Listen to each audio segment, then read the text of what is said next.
The crack of my daughter's hand across my face echoed through the cathedral like a gunshot. 300 guests gasped in unison as I stumbled backward, my cheek burning with the force of her slap. By the time security reached us, Emma was already screaming that I had ruined her perfect day forever. If you're watching this, subscribe and let me know where you're watching from. Now let me tell you how a $30 million wedding gift turned into the most humiliating moment of my 67 years on this planet. Though honestly, looking back now, it was also the moment everything finally started making sense. My name is Sarah Mitchell, and until 6 months ago, I thought I knew exactly who my daughter was. 23 years of raising her from a broken 5-year-old into what I believed was a successful, loving adult. 23 years of bedtime stories, school plays, graduation ceremonies, and heart-to-heart conversations about life, love, and following your dreams. I should have known something was wrong when Emma refused to discuss the wedding budget. "Don't worry about money, Mom," she'd said, waving her hand dismissively during one of our planning sessions. "Derek's family is handling everything." Derek Blackwood, her fiancé of 8 months, came from Old Virginia money. His father, James, owned a chain of luxury hotels across the East Coast, and Emma had made sure I knew it from day one. But I wanted to contribute something meaningful.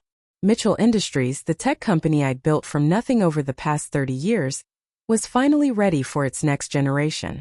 The patents alone were worth over $40 million, and I'd always planned to bring Emma into the business eventually. The wedding seemed like the perfect opportunity. I arranged to meet her at our usual coffee shop downtown, the little place where we'd celebrated her college acceptance, her first job, and her engagement. I brought the legal documents with me, neatly organized in a leather portfolio that had seen me through countless business meetings. "Emma, sweetheart," I said, sliding the folder across the marble table between us, "I wanted to give you something special for your wedding, something that would set you up for life." She opened it with mild curiosity, her perfectly manicured nails tapping against the leather as she scanned the papers. I watched her expression change from confusion to surprise to something that looked almost like disgust. "What is this?" she asked, though I could tell she understood perfectly. "It's a 45% ownership stake in Mitchell Industries," I explained, unable to keep the pride from my voice. "I'm keeping 51% for operational control, but this makes you the second largest shareholder. The quarterly dividends alone will give you financial security for the rest of your life. And when I retire, I don't want it." The words came out flat and cold. I blinked, certain I'd misheard. "You don't want what?" "This." Emma pushed the portfolio back toward me with 2 fingers like it was contaminated. "I don't want to be tied down to some boring business I know nothing about. I don't want quarterly meetings and dividend reports and all that corporate nonsense." The coffee shop seemed to grow quieter around us. I could hear the espresso machine hissing in the background, the low murmur of other conversations, the sound of my own heart beating just a little too fast. "Emma, this isn't just any business. It's our family's legacy. I built this company from nothing, working 18-hour days so you could have every opportunity. And I appreciate that, Mom. I really do." Her voice took on that patronizing tone she perfected over the years. "But I'm not you. I'm not cut out for the business world. It's just not who I am." I leaned forward, trying to understand. "Then what do you want? How can I help you start your life with Derek?" Emma's eyes lit up then, and for a moment, she looked like the eager little girl I remembered. "Well, if you really want to give us a wedding gift, there is something that would mean a lot more than stock certificates. Of course, anything. $30 million. The number hit me like a physical blow. I actually felt my mouth fall open. Had to consciously close it again. "I'm sorry. What did you say?" $30 million. Emma spoke slowly now, like I was having trouble understanding English. "In cash. Derek and I have been looking at houses in Napa Valley, and we found the perfect estate. It's got vineyards, a main house, guest cottages, the works. But it's $30 million, and his trust fund won't release that kind of money until he's 35. I stared at my daughter, this beautiful young woman I'd loved and supported through everything, trying to process what she was asking. "Emma, that's not a wedding gift. That's more money than most people see in a lifetime. But you have it, don't you? The company's worth $40 million. You said so yourself. And you've got savings, investments, the house." She waved her hand vaguely. "Besides, you're always saying you want to help me succeed. This is how you can do that." The logic was so twisted, it almost made me dizzy. She didn't want the steady, long-term wealth of company ownership, but she wanted me to liquidate everything I'd worked for to buy her a fancy house. Emma, even if I sold the company tomorrow, which I have no intention of doing, 30 million is 3/4 of everything I own. So her voice had gotten harder now, more demanding. It's not like you need it. You're almost 70, Mom. How much more money could you possibly spend? There it was. The casual dismissal of my remaining years, the assumption that my life was essentially over and therefore my resources were up for grabs. I'd heard this attitude from other elderly people, stories of adult children circling like vultures, but I'd never imagined it would come from Emma. I took a slow sip of my coffee, buying myself time to think. The bitter taste seemed appropriate somehow. Emma, I love you more than life itself, but I can't give you $30 million in cash. It would mean dismantling everything I've built, and frankly, it's not a reasonable request. Her face went through a series of expressions. Surprise, disappointment, and then something that looked almost like rage. So that's it. You won't help your own daughter because you care more about your precious company than my happiness. I'm offering you nearly half of a $40 million company. How is that not helping you? Because I told you I don't want to deal with business stuff. I want to live my life, travel with Derek, maybe start a family. I can't do that if I'm stuck in board meetings and dealing with shareholders and all that stress. I almost laughed. Almost. The idea that owning stock in a profitable company was somehow more stressful than managing a $30 million estate and vineyard was so absurd it took my breath away. But I could see Emma was serious, deadly serious. What does Derek think about all this? I asked, genuinely curious. Emma's expression shifted slightly, became more guarded. Derek agrees with me. He thinks it would be better to start fresh without being tied down to your company. He's got his own business ideas. Something cold settled in my stomach. What kind of business ideas? Import-export stuff. He's got connections in Europe through his family, but he needs capital to get started. Emma leaned forward, her voice taking on that wheedling tone again. Look, Mom, I know this is a big ask, but think about it. You'd be setting us up for life. Isn't that what every parent wants? To know their child is secure. The manipulation was so blatant it was almost impressive. Almost. Emma, the stock I'm offering you would generate approximately $2 million a year in dividends alone. If that's not security, I don't know what is. But I'd still be dependent on the company doing well, on you making good decisions, on the market not crashing. Emma's voice was getting higher, more desperate. With the estate, we'd own something real, something tangible, something that's ours, not connected to your business. I studied my daughter's face, looking for the little girl I'd adopted 23 years ago. The scared 5-year-old who'd clung to me in the social worker's office, who'd cried herself to sleep for months until she finally believed I wasn't going to send her away. That child had needed security, stability, unconditional love. This woman sitting across from me wanted something entirely different. She wanted independence from me, my values, my life's work, while simultaneously demanding that I fund that independence to the tune of $30 million. I need some time to think about this, I said finally. Emma's smile was radiant, victorious. Of course, take all the time you need. The wedding's still 2 weeks away. As I walked to my car, I couldn't shake the feeling that something fundamental had just shifted in my relationship with my daughter, and not for the better. The 2 weeks that followed were among the most miserable of my life. Emma called daily, sometimes twice, always asking if I'd made my decision yet about the money. She never asked how I was doing. Never inquired about my work or my health or anything else in my life. Every conversation revolved around the $30 million she was convinced I owed her. I tried talking to my attorney Marcus Webb, who'd handled my business affairs for 15 years. His advice was characteristically blunt. Sarah, if you give her that kind of money, you'll be broke within 5 years and she'll be back asking for more. I tried talking to my sister Helen, who lived in Oregon and had always been Emma's favorite aunt. Helen was horrified. That's not your daughter talking, she said. That sounds like someone who's been coached on what to say by someone. We both met Derek. I'd only met Derek Blackwood 3 times before the wedding. He was handsome in that generic country club way. Tall, blonde, well-dressed, with the kind of smooth manners that come from expensive private schools and even more expensive dental work. Emma was clearly smitten with him, but something about the way he looked at me had always made me uncomfortable, like he was sizing me up, calculating my net worth. The wedding was set for Saturday afternoon at St. Bartholomew's Cathedral, followed by a reception at the Fairmont Hotel. Emma had wanted everything perfect, everything expensive. She'd spent months obsessing over flowers, photographers, musicians, menu choices. The guest list had grown from 50 to 300, most of whom were Derek's family and friends. I knew maybe 30 people in attendance.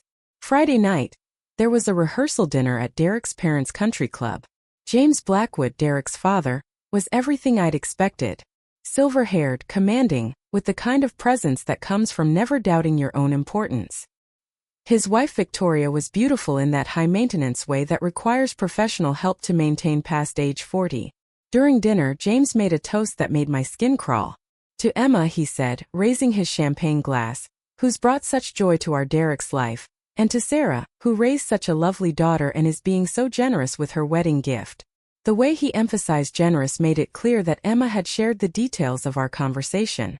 I managed a smile and a nod, but inside I was seething. The assumption that I'd already agreed to hand over $30 million was breathtaking in its arrogance. After dinner, Derek pulled me aside for what he called a private conversation. We walked out to the club's terrace overlooking the golf course, and he launched into what was clearly a prepared speech. Sarah, I want you to know how much Emma and I appreciate what you're doing for us. The Napa estate means so much to her, to us. It's where we want to start our family, build our life together. Derek, I interrupted. I haven't actually agreed to anything yet. His smile faltered for just a moment. Oh, Emma seemed to think it was all settled. It's not. We stood there in awkward silence for a moment, the evening breeze carrying the scent of jasmine from the club's gardens. Derek's charm felt forced now, like a mask that didn't quite fit properly. Well, he said finally, I'm sure you'll make the right decision. Emma's happiness means everything to me, and I know it means everything to you too. There was something in his tone that made me look at him more closely. Something that felt almost like a threat wrapped in velvet politeness. Of course, Emma's happiness is important to me. That's why I'm offering her something that will provide long-term security and growth potential. The stock thing. Derek waved his hand dismissively. Look, Sarah, I appreciate the gesture. I really do. But Emma and I have our own vision for our future. We don't want to be tied down to someone else's company. Someone else's decisions, someone else's company. The casual way he dismissed 3 decades of my life's work was stunning. Derek, it's not just any company. It's highly profitable. It's growing, and it would make Emma financially independent for life. Financially dependent, you mean? His voice had gotten colder. Dependent on quarterly reports and board meetings, and all the drama that comes with family businesses. Emma deserves better than that. I felt something shift inside me, a kind of clarity I hadn't experienced in weeks. What Emma deserves is a husband who supports her relationship with her mother, not one who tries to drive a wedge between us. Derek's mask slipped completely. Then his smile vanished, replaced by an expression of pure calculation. Sarah, let's be honest here. Emma is 28 years old. She's an adult who can make her own decisions about what she wants from life. And what she wants is independence from your controlling behavior. Controlling behavior? I couldn't keep the incredulity out of my voice. The way you've kept her tied to you emotionally and financially her whole life. The guilt trips about sacrifice and gratitude. The constant reminders of how much you've done for her. Derek stepped closer, his voice dropping to barely above a whisper. Emma's told me everything, Sarah. About how you use your generosity to manipulate her. How you make her feel guilty for wanting her own life. The accusation hit me like a physical blow. In 23 years of raising Emma, I'd never used my love as a weapon. Never made her feel guilty for growing up and becoming independent. The fact that Derek could twist my devotion into something manipulative was almost incomprehensible. That's not true, I said quietly. Isn't it? Then prove it. Give her what she's asking for, and let her live her own life without strings attached. I stared at this man who was about to become my son-in-law. This stranger who thought he could rewrite the history of my relationship with my daughter. Derek, I think you should know something about Emma. Something about her background that she might not have shared with you. His eyes narrowed. What kind of something? Emma was adopted. She came to me when she was 5 years old after being removed from an abusive home. She'd been through things no child should ever experience. I watched Derek's face carefully as I spoke. It took years of therapy, patience, and unconditional love to help her heal from that trauma. The idea that I would ever manipulate or control her is not just false. It's cruel. Derek's expression didn't change. That's ancient history. Sarah, Emma's an adult now. She doesn't need to be defined by her childhood anymore. You're right. She doesn't. But she also doesn't need to be isolated from the people who love her. No one's isolating her. We're just asking for the financial freedom to build our own life together. Saturday morning arrived gray and drizzly, which seemed appropriate somehow. I woke up with a headache and a sense of impending doom that I couldn't shake. The ceremony was supposed to start at 2 o'clock. I arrived at the cathedral at 1:30 wearing the navy blue dress Emma had approved months earlier. The building was already nearly full. Derek's extended family and friends filling most of the pews. I took my seat in the front row on the bride's side and waited. Emma looked stunning in her wedding gown, a confection of silk and lace that had cost more than my first car. As she walked down the aisle on the arm of my brother Tom, who was giving her away in lieu of her late father, she looked radiant, happy, completely in love. The ceremony was beautiful, traditional, everything a wedding should be. I found myself tearing up as they exchanged vows, despite everything that had happened over the past 2 weeks.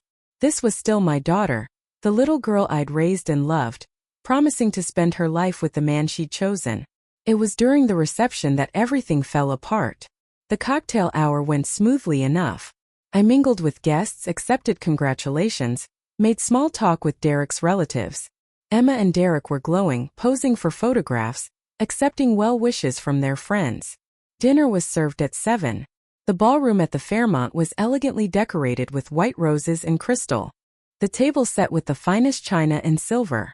I was seated at the head table between Emma's college roommate and one of Derek's groomsmen. It was during the toast that Emma chose to make her move.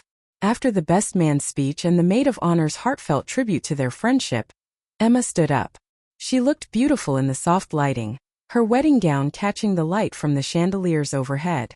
"I want to thank everyone for being here tonight," she began, her voice carrying clearly through the ballroom. "Dirk and I are so grateful for all the love and support you've shown us." She went on for a few minutes about gratitude and new beginnings and the importance of family, standard wedding speech material. But then her tone shifted, became more pointed. "I especially want to thank my mother, Sarah Mitchell, who raised me from the time I was 5 years old." Polite applause rippled through the room. "My mother taught me so many things about life, about perseverance, about building something from nothing." I smiled and nodded, wondering where this was going.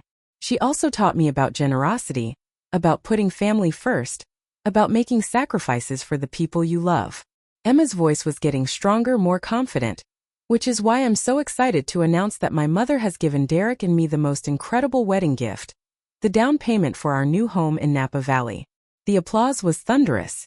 300 people clapping and cheering for my generosity, for my love, for my sacrifice. Except I hadn't made any sacrifice. I hadn't agreed to give them anything beyond the stock options Emma had rejected.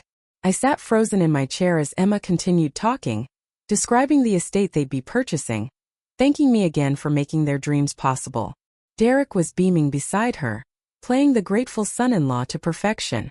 When Emma finally sat down, still glowing from the applause, I leaned over and whispered in her ear, "Emma, what are you doing?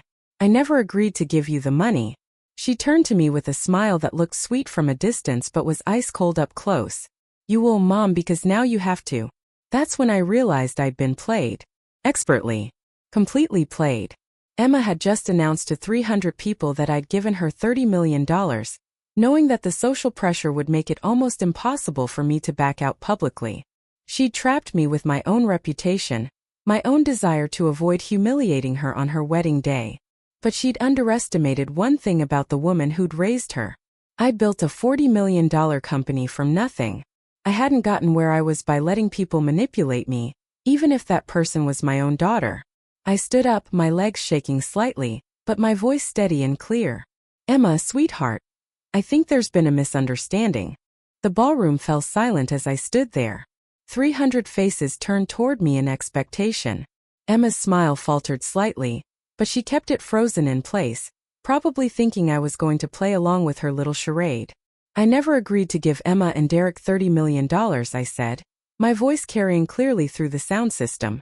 What I offered my daughter was a 45% stake in Mitchell Industries, which she rejected because she didn't want to be bothered with business responsibilities. You could have heard a pin drop. The silence was so complete I could hear the ice clinking in someone's water glass 3 tables away. Emma's face had gone from radiant to horrified in the span of 2 seconds. "Mom," she hissed, still trying to keep her voice low enough that the microphones wouldn't pick it up. "What are you doing?" "I'm correcting the record," I said, still speaking into the microphone. "I love my daughter dearly. But I won't be manipulated into bankrupting myself to fund a lifestyle I can't afford to support." Derek stood up then, his face flushed with anger and embarrassment. "Sarah, this isn't the time or place for this conversation. Can't we discuss this privately?" The time for private conversations ended when my daughter decided to lie to 300 people about my generosity. I looked directly at Emma, my heart breaking at the fury in her eyes. "Emma, you've put me in an impossible position. You've announced something that isn't true, hoping to pressure me into making it true. You're humiliating me," Emma whispered, her voice shaking with rage. "On my wedding day in front of everyone. You humiliated yourself when you chose manipulation over honesty. That's when she slapped me." The crack echoed through the silent ballroom like a gunshot. My head snapped to the side from the force of it, and I actually stumbled backward a step. The burning sensation spread across my left cheek as 300 people gasped in unison. "You selfish, bitter old woman," Emma screamed, all pretense of wedding day composure gone now. "All I wanted was your help starting my life with Derek, and you couldn't even do that. You'd rather keep your precious money than see your daughter happy." Security was moving toward us now, but Derek grabbed Emma's arm, trying to pull her back. "Emma, please, let's handle this privately." But Emma was past caring about appearances. 23 years of suppressed resentment came pouring out all at once. "Do you know what it was like growing up with you? Always having to be grateful. Always having to prove I was worth the sacrifice you made taking me in. Never being allowed to just be your daughter because you never let me forget I was adopted." The words hit me harder than her hand had. "Emma, that's not true. I never. Every time I wanted something you thought was frivolous. Every time I made a choice you didn't approve of, you'd get that look. That disappointed look that reminded me I owed you everything." Emma was crying now, mascara streaking down her cheeks, but she didn't seem to care. "Well, I'm tired of owing you. I want to be free of your expectations and your judgments and your control." I stood there, my cheeks still burning, feeling like I'd been gutted. This wasn't my Emma talking. This couldn't be the little girl who used to crawl into my bed during thunderstorms, who brought me dandelions from the yard and called them flowers, who told me she loved me every night before I tucked her in. Derek was trying to calm her down, whispering urgently in her ear. But Emma shook him off. "No, Derek, I'm done pretending. I'm done being the grateful little orphan who has to earn her place in this family." Security finally reached us. 2 men in black suits who looked like they'd rather be anywhere else.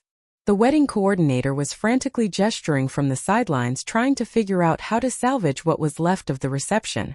"Ma'am," one of the security guards said gently, "we need you to come with us." For a moment I thought he was talking to Emma. Then I realized he was looking at me. I was the one being escorted out, not the bride who just physically assaulted me in front of 300 witnesses. "Wait," I said, confusion making my voice sound smaller than I intended. "I'm not the one who the family has requested that you leave," the guard said. Not unkindly but firmly. "We can escort you out quietly, or we can make this more complicated. Your choice." The family, Derek's family. Of course, this was their event, their venue, their rules, and they wanted the problem removed as quickly and quietly as possible. I looked around the ballroom one more time. Some faces showed shock and sympathy, but most were carefully neutral, unwilling to take sides in such a public family drama. James Blackwood was already moving toward the microphone, no doubt, preparing to smooth things over and get the party back on track. "Fine," I said, gathering what was left of my dignity. "I'll go." As security escorted me through the ballroom, I caught fragments of whispered conversations. Always knew there was something off about that relationship. Poor Emma having to deal with that. Money changes people, doesn't it? By the time I reached my car, the story was already being rewritten. I was the villain, the controlling mother who tried to ruin her daughter's wedding, rather than give her the financial support she deserved. Emma was the victim, the sweet bride whose special day had been destroyed by a bitter old woman's selfishness. I sat in the parking lot for 20 minutes, shaking from adrenaline and heartbreak. Then I drove home to my empty house and poured myself a very large glass of wine. It was 3 days before Emma called. "I think we need to talk," she said, her voice coldly professional. No apology for the slap, no acknowledgement of how she'd humiliated me in public, just that flat business-like tone. "I think we do," I agreed. We met at the same coffee shop where this whole mess had started. Though Emma looked different now, harder somehow, more distant. She was wearing the kind of expensive casual clothes that screamed money. Derek's money, I assumed. "I want you to know I've spoken to a lawyer," Emma said without preamble, "about my legal rights regarding your estate." I blinked. "Your legal rights? As your adopted daughter, I'm entitled to inherit your assets when you die. But there are ways you could try to cut me out of your will, and I wanted to make sure I understood my options." The casual way she discussed my death, the assumption that my primary purpose in life was to serve as her future inheritance. It was breathtaking in its callousness. "Emma, I'm 67 years old and in perfect health. I'm not planning to die anytime soon, but you will eventually. And when you do, I want to make sure Derek and I are protected." Protected from what? From the consequences of their own choices? From having to actually work for a living like the rest of us? "Emma," I said carefully, "I need to ask you something and I want you to be honest with me. How long have you been planning this?" "Planning what?" "This whole thing, the wedding announcement, the public pressure, the manipulation. How long have you and Derek been working on this strategy?" Emma's mask slipped just slightly.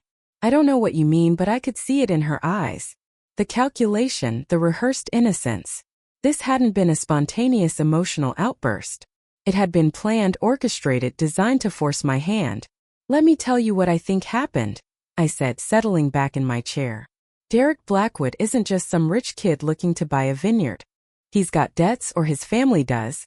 Or there's some financial pressure that requires immediate cash flow. $30 million in immediate cash flow." Emma's face went very still. "You're being paranoid." "Am I?" "Because I did some research after the wedding, Emma. Very interesting research." I pulled out my phone and opened the Notes app where I'd been documenting my findings. "Did you know that Derek's father's hotel chain filed for bankruptcy protection 6 months ago? Right around the time Derek started dating you. In fact, that's impossible. The hotels are doing great. The hotels are hemorrhaging money, bad investments, over-leveraging, and a series of lawsuits from employees claiming wage theft." I scrolled through my notes. James Blackwood owes approximately $47 million to various creditors. The family's personal assets have been frozen pending the bankruptcy proceedings. Emma was staring at me now, her coffee forgotten. How did you find this out?" "I hired a private investigator. Same one I use for business due diligence." I set my phone down and leaned forward. "Emma, Derek's family isn't rich anymore. They're broke. Worse than broke. They're on the verge of losing everything. That vineyard in Napa, that's not a romantic dream home. That's a business investment they need to flip quickly to generate cash." "You're lying. I have documentation, financial records, court filings, news articles from the business journals." I studied my daughter's face, looking for any sign that she'd known the truth. "The question is, did Derek tell you about his family situation? Or are you finding out the same time I am?" Emma's hands were shaking slightly as she reached for her coffee cup. "Derek said there were some temporary cash flow issues with the business, but that everything would work out once we got the estate." "Once you got the estate using my money?" "It's not like that." "What is it like, Emma? Because from where I'm sitting, it looks like you fell in love with a con man who saw you as a pathway to $30 million in liquid assets." Emma stood up abruptly, her chair scraping against the floor. "You're wrong. Derek loves me. He wouldn't. He couldn't." But I could see the doubt creeping into her eyes. The little inconsistencies that had probably been nagging at her subconsciously were suddenly making sense in a new and terrible way. "Emma, sit down. Please, we need to talk about this." She sat, but reluctantly, perching on the edge of her chair like she might flee at any moment. "How much do you really know about Derek's background?" I asked gently. "His education, his work history, his previous relationships." "I know enough," but her voice lacked conviction. "Do you know where he went to college?" Emma hesitated. "European schools mostly." His family sent him abroad for a more worldly education. Do you know the names of these schools? Another hesitation. Not specifically, but do you know what he did for work before he met you? Family business stuff. Managing properties, handling investments for a company that was already bankrupt. Emma's face crumpled then, the full weight of what I was telling her finally sinking in. Oh God. Oh God. Sarah, what have I done? It was the first time she'd called me by my first name instead of Mom in over a year. I reached across the table and took Emma's hands, just like I used to when she was little and had nightmares. Tell me about the wedding planning, sweetheart. Who made most of the decisions about the venue? The cost, the guest list? Derek did mostly. He said he wanted everything perfect for me, that I deserved the best. Emma's voice was barely a whisper. But the bills, they kept getting bigger and bigger. Every time I asked about staying within budget, he said not to worry about money because he was planning to use my money to pay for it. Emma nodded miserably. The honeymoon too. We're supposed to leave for a month in Europe next week. First-class flights, 5-star hotels, private tours. I thought his family was paying for it. They probably promised they would, not knowing they'd be bankrupt by the time the bills came due. We sat in silence for a few minutes, both processing the magnitude of what we were dealing with. Emma had been played expertly by someone who'd seen her vulnerabilities and exploited them without mercy. The motherless little girl who'd always craved security and acceptance had been perfect prey for a charming predator who promised her everything she'd ever wanted. Sarah, Emma said finally, I need to ask you something, and please be honest with me. Of course. When I was growing up, did I really act like an ungrateful brat? Did I really make you feel like the sacrifices you made weren't appreciated? The question broke my heart. Emma, no. Never. You were the best thing that ever happened to me. Every day I got to be your mother was a gift. Then why did Derek say those things about me feeling guilty all the time? About you using your generosity to manipulate me? I chose my words carefully because he needed to drive a wedge between us. He needed you to see me as the enemy so you'd be willing to fight me for the money. If you'd maintained a close relationship with me, I might have been able to warn you about him sooner. Emma's eyes filled with tears. I said terrible things to you at the wedding. I called you selfish and bitter. I hit you in front of all those people. You were defending what you thought was your marriage, your future. I understand why you were angry, but I humiliated you. I made everyone think you were this horrible, controlling mother who didn't want her daughter to be happy. I squeezed her hands. Emma, we can fix this. It's not too late. How? How can we fix any of this? I smiled then, feeling something like my old self returning. Emma, I didn't build a $40 million company by accident. I've dealt with conmen before, though admittedly never one who married my daughter first. Emma looked at me with the first spark of hope I'd seen since this whole mess started. What do you mean? I mean, Derek Blackwood made one crucial mistake in his planning. What mistake? He assumed I'd be easy to manipulate because I love you. He was right about the loving you part but wrong about everything else. I pulled out my phone again. While he was busy turning you against me, I was documenting everything. Every lie, every manipulation, every piece of financial fraud. Financial fraud? Emma. Derek signed contracts for a $30 million property purchase, using my money without my consent. He booked a $100,000 honeymoon on credit cards in my name. He's been telling creditors that his new mother-in-law is providing the capital to restart the family business. I scrolled through the evidence I'd been collecting. That's wire fraud, credit fraud, and probably a dozen other federal crimes. Emma's mouth fell open. You've been investigating him this whole time. The moment he made it clear he was more interested in my bank account than my daughter's happiness. Yes. What are you going to do? I stood up, leaving money on the table for our coffee. Emma, what are we going to do? If you want to fix this, if you want to save yourself from whatever Derek was really planning, then I need you to trust me one more time. Emma stood too, her face pale but determined. What do you need me to do? I need you to go home and act normal, I said as we walked out of the coffee shop. Don't let Derek know we've talked. Don't mention anything we've discussed. Can you do that? Emma nodded, though she looked terrified. How long do I have to pretend? Not long. Tomorrow morning at 9 o'clock there's going to be a knock on your door. FBI Financial Crimes Unit with warrants for Derek's arrest and seizure of all assets purchased with fraudulent funds. The FBI? Emma's voice squeaked. Sarah, how did you? I told you, Emma, I've been documenting everything. When someone commits federal crimes using forged financial documents, the FBI tends to take that seriously. I put my arm around her shoulders, the first physical contact we'd had since the slap heard round the ballroom. But here's what's going to happen. You're going to cooperate fully with their investigation. You're going to provide testimony about Derek's deception. And you're going to file for annulment based on fraud within the marriage. An annulment? Derek married you under false pretenses using a false identity and false financial information. That makes the marriage legally void. We reached our cars parked side by side in the lot. Emma, I need you to understand something. This is going to get ugly. Derek's going to blame you. Probably claim you were part of the scheme. His family is going to try to destroy your reputation to save themselves. Emma's face went white. What if they succeed? They won't, because you're going to have the best legal team money can buy. And more importantly, you're going to have the truth on your side. I handed her a business card. This is Marcus Webb, my attorney. He's expecting your call tonight. He'll handle everything. What about you? What's going to happen to your reputation after all this comes out? I laughed. Actually laughed for the first time in weeks. Emma, I'm 67 years old. I've built a successful company, raised a wonderful daughter, and survived more challenges than I care to count. My reputation can handle the truth.